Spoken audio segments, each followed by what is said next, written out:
Hey, what's happening, y'all? Just wanted to do a quick video on this Tre Boston interest update, and also want to talk a little bit about the report that says we're looking for speed as far as the wide receiver position goes this offseason. Let's go ahead and get to it. Let's get it.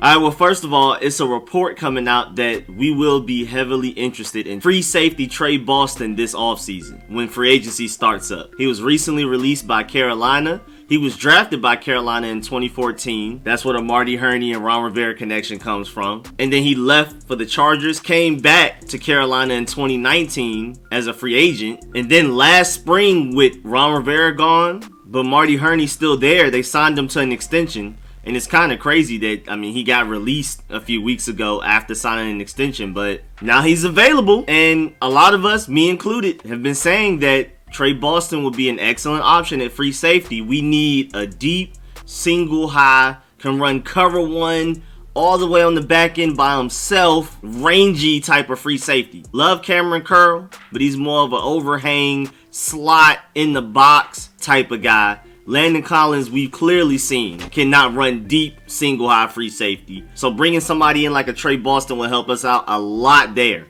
That would help Darby and Kendall Fuller even, because they're pretty good corners. They just get beat deep quite a bit. So to have a guy to make our back end a no-fly zone almost makes us unfair. Because if you really think about it, Tre Boston, a great free safety. Of course, Marcus Williams, better. Justin Simmons and Anthony Harris are also better, but they're going to get tagged. But all of those guys are going to be far more expensive than a Tre Boston option. So you get Tre Boston for cheap, and then we find a way to get at least a pretty good linebacker, somebody that's better than Cole Holcomb and Kevin Pierre-Louis, to where Cole Holcomb and Kevin Pierre-Louis are the second and third best linebackers on this team. We may potentially have the best defense in the NFL, at least arguably the most complete from top to bottom. But Tre Boston has had a very strange career, especially as of late, because his coverage grades, according to PFF, in 2016 was a 65. Then he exploded onto the scene in 2017 with an 89. Regressed a little in 2018 with a 78. And then in 2019 went crazy with a 90. Seems to be like a slight up and down, up and down. So in 2020, when he had a 50 grade, 49.9, I'm expecting 2021 to be his big bounce back year. Hopefully, if the pattern continues, it seems like he's going to ball out come 2021. But also, we need to dive into why he was so bad in 2020. 89 grade, 78, 90, and then a 50? Well, the main part of it, like 90-something%, was the fact that Carolina, for some reason, used him as a strong safety more than anything else last season. If you look at his Pro Football Focus grades for 2020, coverage at free safety, he was in the 89th percentile. Better than 89% of free safeties in the NFL. And his forced incompletion percentage was in the 96th percentile. And I believe that's amongst all defenders in coverage. But his coverage grade in the slot was in the 53rd percentile, and his coverage grade in the box was in the 6th percentile. And with Cameron Curl and Landon Collins, you'll never see Tre Boston in the box or in the slot. You even have Jimmy Moreland and Kendall Fuller who can step up in the slot if necessary. So with this team, he'll be able to do what he does best, and that's be a rangy free safety, which is also one of our bigger needs in free agency. You could tell by how much he played in the slot. Last season, he was 5th out of all safeties in the NFL as far as making first contact on a play. Daniel Sorensen was first with 90. Keanu Neal was second with 88. Budda Baker was third with 86. Jeremy Chin was fourth with 84. And Tre Boston was fifth with 81. And as you can see, Tre Boston's like the only pure free safety out of this top 5. So it's just weird that Carolina even had him doing that. I don't know why they expected that to work out well. But before his 2020 season, Tre Boston was 4th in highest defensive success rates among safeties since the Pro Football Focus era, with at least 75 targets or more and 2,000 coverage snaps or more. Literally 4th out of all safeties since PFF has been a thing. He was 4th, according to Pro Football Focus, in highest defensive success rates among safeties. And that just includes a lot of things. That includes coverage, that includes tackling, and all of that. So, according to Pro Football Focus, since they've been grading players since they've existed, Tre Boston has been arguably a top 5 safety. When at his best, though, again, when he's utilized correctly as a free safety and not strong safety. Now looking at his contract, he was a $4.1 million cap hit in 2020, last season. But this upcoming season, 2021, he was due to be a $6.2 million cap hit and a $7.6 million cap hit the year after that. But they went ahead and cut him, and they're just accumulating $5 million worth of dead cap for the remainder of his contract with them. And with him having all of that guaranteed money, that'll make it even more likely that he'll take a cheaper contract with us. First of all, he's reuniting with Rivera and Marty Hurney. And then also this defense around the free safety position is basically elite. So why as a free safety would you not want to come here and be a part of such a great, I mean, the defensive front, if we get another linebacker, the front seven is going to be crazy. We're solid at corner. Cameron Curl and Landon Collins is strong safety. He doesn't have to put a team on his back. He just literally has to play his role, just be the deep, single high, rangy free safety. Do what you do best, and you're going to produce and put up big numbers and probably even play well enough to fight for another big payday. So if I'm him going to a team like the Washington football team, where one of their biggest needs is free safety, you can play that role very well. The team around you is so great, you're going to look even better. You can possibly take a cheaper deal now while the salary cap is down, play very well, which is what is expected, be very productive, play a large role in this defense, and then possibly earn yourself a big payday going into the next offseason. Or if we sign him for like 2 years, maybe he can play for that big contract later on down the line. Out of the way, if I'm Tre Boston, Washington is one of my biggest targets. If I'm Washington, Tre Boston is easily one of my biggest targets, mostly because of how cheap he's going to be. Again, Marcus Williams, Anthony Harris, Justin Simmons are all, of course, better, but they're also going to be more expensive. I mean, maybe even far more expensive. Maybe even like more than double the money. You get a Tre Boston that does exactly what you need him to do at free safety. Not the most versatile guy. You can't expect him to step up into the box. Can't expect him to play any slot. But for what you exactly need, one of our biggest holes is a deep, rangy free safety that won't allow receivers to take the lid off the defense,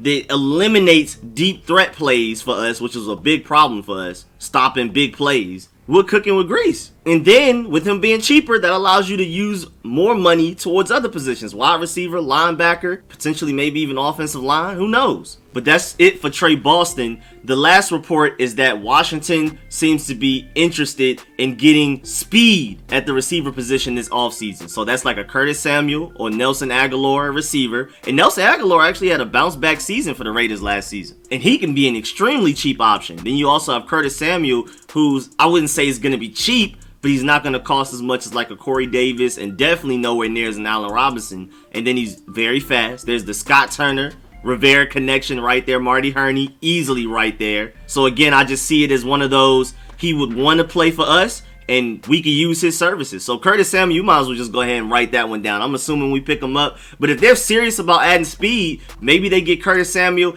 and still look to get somebody with speed in the draft. Maybe a Kadarius Toney if he slides outside the first, because I don't see them spending the first round picking Kadarius Toney. Never know, may trade up for like a Jalen Waddle, Devontae Smith or something. Maybe wait to get a Rondell Moore later in the draft, a Dwayne Eskridge in the draft, Elijah Moore. Some of these fast guys, you know what I'm saying? They may go Curtis Samuel in free agency and still take one of these faster guys in like the second, third, fourth, maybe fifth, later rounds. You never know. And then with that, I think our receiver core is straight. Terry McLaurin is a number one receiver. You can tell by how defensive coordinators literally game plan, stopping him, double team him, do whatever you got to do to take him out the game, and then force somebody else to make a play. When teams do that now, you'll have Curtis Samuel, who's dangerously underrated, especially amongst our fan base who think he's just sorry and think he's only like a Tavon Austin. No, he like actually runs routes very well, is able to get separation. Him as a wide receiver too is great. Again, I think Corey Davis, even though he only did it for 1 year, that 1 year he looked better than Curtis Samuel, and of course Allen Robinson's better. We've seen Juju Smith-Schuster be more productive, but then that's the baggage that comes with that. I think Curtis Samuel makes the most sense, especially since he'll just pick up right where he left off with playing under Scott Turner's offense. There won't be any dramatic transition adjustment period for him. He just steps in day one and is ready to be wide receiver number 2. And then Cam Sims brought back on a very cheap $800,000 exclusive rights free agent type of contract. You still have Kelvin Harmon, who was supposed to step up and be wide receiver 2 and was supposedly getting way better in the offseason before he got hurt, and then we lost him for the entire season. You never know if Steven Sims can maybe come back and contribute. AGG still has potential. Isaiah Wright has potential. So I think this receiving core will be pretty straight. And again, they may get Curtis Samuel and draft a guy somewhere in the middle of the draft. So I think we're going to be straight, man. This is the best time to be buyers in free agency. I'm going to do a video on all of the potential guys that are getting cut or traded, all of the guys that are definitely getting cut or traded. And I mean, it's just amazing. This is going to be the wildest free agency we've ever seen in NFL history with the salary cap going down. This is going to be the closest we get to the NBA as far as just very talented, notable name players moving from team to team just because the team that originally has them can't afford them. They're going to end up being cap casualty. You see teams out here doing whatever they can to restructure players' contracts, and it's still not enough. So with us being fourth in cap space, it's time to go big. I'm pretty sure we're going to save some of our money to re-sign guys. I feel like there is a decent chance we re-sign Brandon Sheriff, but even beyond that, we may save some money